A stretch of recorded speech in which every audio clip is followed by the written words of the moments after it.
இப்போ எல்லாருமே ஃபேமஸாக பெருமையாக நினைக்கிற விஷயம் வந்து ப்ளூடூத் ஹெட்செட். எல்லாருமே ப்ளூடூத் ஹெட்செட்டை போடுறாங்க, நல்ல சாங்ஸை கேட்டுக்கொண்டிருக்கிறாங்க. கொழும்புல பார்த்தீங்கன்னா பஸ் வழி எல்லாரும் ப்ளூடூத், எல்லாமே ப்ளூடூத். இந்த ஃபோன் வந்து இந்த ப்ளூடூத்தில் தான் கனெக்ட் ஆகுது. இப்போ கண்ணாடியோட கனெக்ட் ஆகுது. கண்ணாடியும் இப்போ ப்ளூடூத்தில் இருக்குது. ஸோ அப்படி இருக்கும்போது ப்ளூடூத்ன்றது வந்து செக்யூரானு பார்த்தீங்கன்னா இல்லை. ப்ளூடூத்ன்ற டெக்னாலஜியே செக்யூரான டெக்னாலஜி கிடையாது.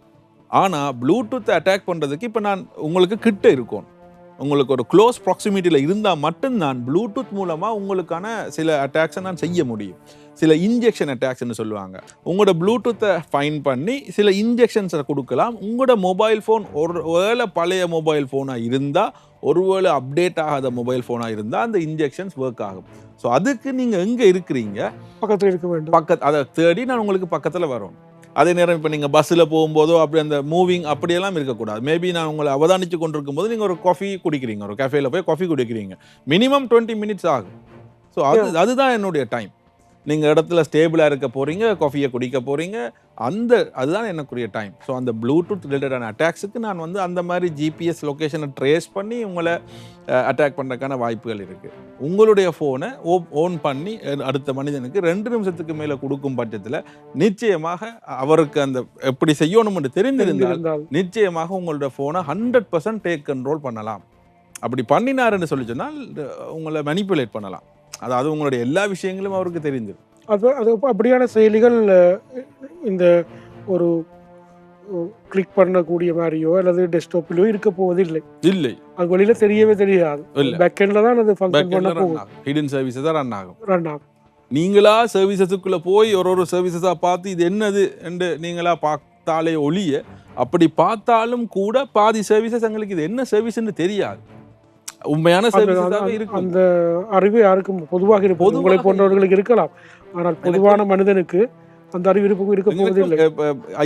ஐடி துறையில வேலை செய்யறவங்களுக்கும் எல்லாம் தெரிய வேண்டும் தெரியாது. சில நேரங்கள் உங்களோட போனை பாத்தீங்கன்னா ஹீட்டா இருக்கும். எந்த நேரமே இந்த அப்ளிகேஷன் ரன் பண்ணி இந்த போன் வந்து கொஞ்சம் நேரம் ஹீட்டா இருக்குதுன்னா சில நேரங்கள் உணர்ந்து கொள்ளல. மற்றது போனை நீங்க பாத்தீங்கன்னா அந்த மேல டாப்ல வந்து ஒரு ரெட் கலர் ஏதாவது ஒரு பட்டன் ஒன்று பிளிங்க் பண்ணி கொண்டிருந்த வழியே நாங்கள் பார்க்கணும் ஏதோ சம்திங் இஸ் கோயிங் ஆன் மாதிரி நாங்கள் இந்த கேபிள் சார்ஜ் பண்ணுற கேபிள் இருக்கான்னு கேட்டுக்கொண்டு திரிகிறதுக்கு ஒரு set of group of people இருக்கிறேன். அந்த சார்ஜ் கேபிள் இருக்கா, சார்ஜ் பண்ணணும் கேபிள் இருக்கா, இவங்களுக்கு கொடுக்கறதுக்காகவே ஒரு கேபிள் இருக்கு. $99 தான் அந்த கேபிளோட அந்த கேபிளை வச்சு நீங்கள் சார்ஜ் பண்ணுனீங்கன்னு சொல்லி சொன்னால் அது நீங்கள் எப்படி சார்ஜ் பண்ணுவீங்க? 100க்கு 90% ஆக்கள் போயிட்டு வோல் பிளக்ல சார்ஜ் பண்ணுறதில்ல. பண்ணுறவங்களும் இருக்கிறாங்க. இந்த ஐடி கம்பெனியில் வேலை செய்கிறவங்க என்ன செய்வாங்க, டக்குன்னு லேப்டாப்புக்கு அடிப்பினோம். ஒரு கல்லில் 2 மாங்காய் மாதிரி அந்த கேபிள்ட 2 எண்ட்லையும் சர்க்கிட் இருக்கு. அது நார்மல் பவர் கேபிள் மட்டும் இல்லை, நார்மலாக கடையில் விற்கிற பவர் கேபிள் இல்லை, அது இன்டெலிஜென்ட்டான கேபிள். அதில் சர்க்கிட் இருக்கு. இப்போ உங்களோட லேப்டாப்போ உங்களோட மொபைலோ இன்டர்நெட்டுக்கு கனெக்ட் ஆயிருந்தா, எங்களோட மொபைல் 99% இன்டர்நெட்டு கனெக்ட் இருக்க போகுது. அந்த கேபிளும் இன்டர்நெட்டுக்கு கனெக்ட் ஆகும், அந்த பகுதி இன்டர்நெட்டுக்கு கனெக்ட் ஆகும். சிஎன்சி கண்ட்ரோல், கமாண்ட் அண்ட் கண்ட்ரோல்னு சொல்லி அதுக்கு முன்னுக்கு அட்டாக்கர் இருந்து கூட அந்த கேபிள் ஆப்ரேட் பண்ணுவார். அதாவது குறிப்பிட்ட டிஸ்டன்ஸில் இருப்பார், அந்த கேபிள் ஆப்ரேட் பண்ணி அதில் இருந்து உங்களோட ஃபோனுக்கு இன்ஜெக்ஷன்ஸ் கொடுப்பார்.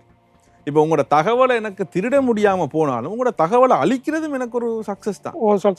அதுதான் சில நேரங்கள் பார்த்தீர்கள் என்றால் அந்த தொலைத்தொடர்பு நிறுவனங்கள் சில நேரங்களில் வந்து சார்ஜஸ் ஃப்ரீ சார்ஜ்னு இருக்கு, ஆனால் அந்த எண் வந்து அங்கே இருக்குன்னு எங்களுக்கு தெரியாது. ஏர்போர்ட்டில் சார்ஜ் இருக்கும், அந்த எண்ட் எங்கே இருக்குன்னு துண்டு தான் இருக்கு. அப்போ உண்மையாக அதுதான் ஃப்ரீ வைஃபை பாவிக்க வேண்டாம், இந்த இடங்கள்லேயும் கூட ஃபோனை கொடுக்க வேண்டாம்.